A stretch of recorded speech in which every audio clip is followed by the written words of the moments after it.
Give us a thumbs up.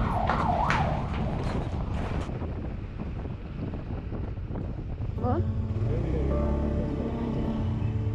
We found the Bali swing hidden in amongst the jungle. Oh, I don't know Go what for these are. go for a swing. I think that's so that when you go like well high up there, you don't fly off. I think it is, but it's also really hard. So yeah, we arrived at the waterfall now. We had to actually drive. It was basically road like this. We had to drive across that for about 5 minutes through the jungle. It's a place we would never have found. We've got a local Sami with us showing us around today. Gemma's having a brilliant time on a swing already. And it's like the easiest waterfall in the world apparently, because it's literally just down there. It's like just behind the camera and it's like 5 minutes. Usually a waterfall you need to walk for about half an hour to get to it. So yeah, we're joined with Jimmy and Ta and a local called Sami. We're going to link everyone's descriptions. Jimmy and Ta, we've been following them on YouTube for ages, and Sami we just met, but he's been kind enough. Oh, that's a big bee. But he's been kind enough to actually take us here and show us around. As I said, this waterfall's never been on any kind of social media, so we're really, really excited to go and see what it looks like. Because the whole point we came to Bali is we're like, we need to go and see those places in person. This place we've got no idea what to expect. When it rains, the water is not.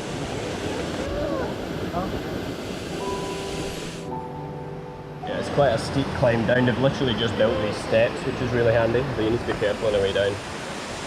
And all this is obviously quite new. They've just carved it out of the rock. It looks like you can basically see it from the car park, which is unheard of for waterfalls in Bali. Normally you need to trek to them. Yeah, so the current here is like proper strong. We're going to try and head over to that rock over there to get a photo, but I do not fancy swimming in that. It's just rained a lot recently, so because of that, like the water level's a lot higher. It might be a bit lower when you get here. Jimmy jumped across because he's crazy.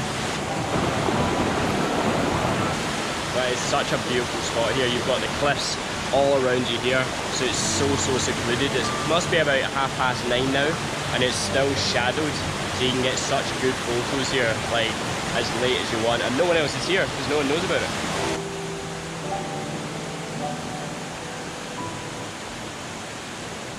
So yeah, we just went and checked out our rung, which was right to the top of the waterfall, and apparently they only serve guest food right now, so we would have had to wait like 20 minutes. So we're going to go and hunt for another place. Luckily Sami says he knows some good places, so we're going to go and check them out. Hopefully it's not too far because we are both starving.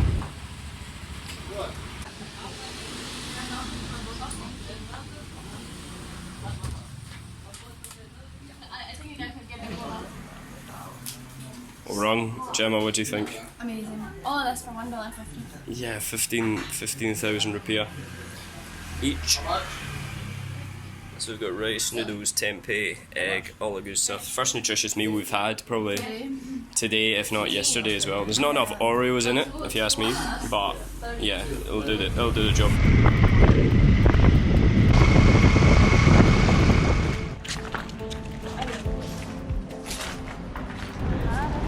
It's crazy here.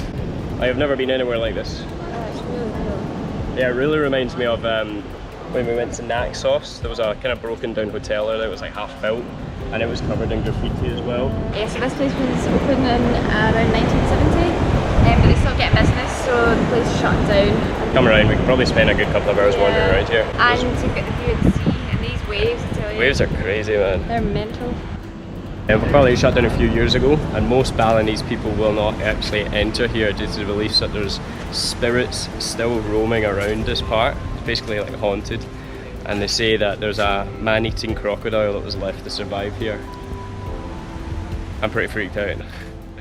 Alright, so we're at our next stop now. It's called Suluban Beach. We went in the public entrance, which means you're paying 5,000 per person to get in. You drive in, park your car up, park your bike up, and then walk down hundreds of steps through all these new markets. But the beach that you actually get down to is pretty sweet. It's like you walk through a cave in order to actually get into it, and then apparently at high tide it sits like right up on the rock, so you want to basically be running when it starts to get to high tide. You do not want to be hanging around.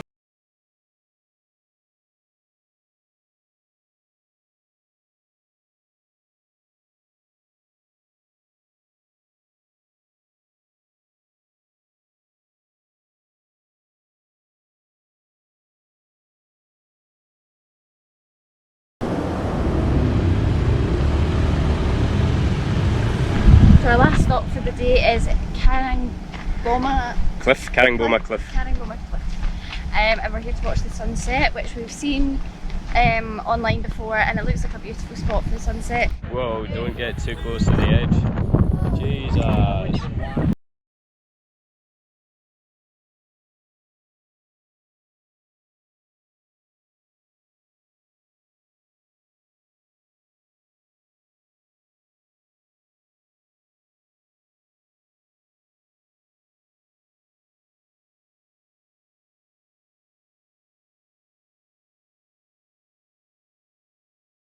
What a place to celebrate a birthday.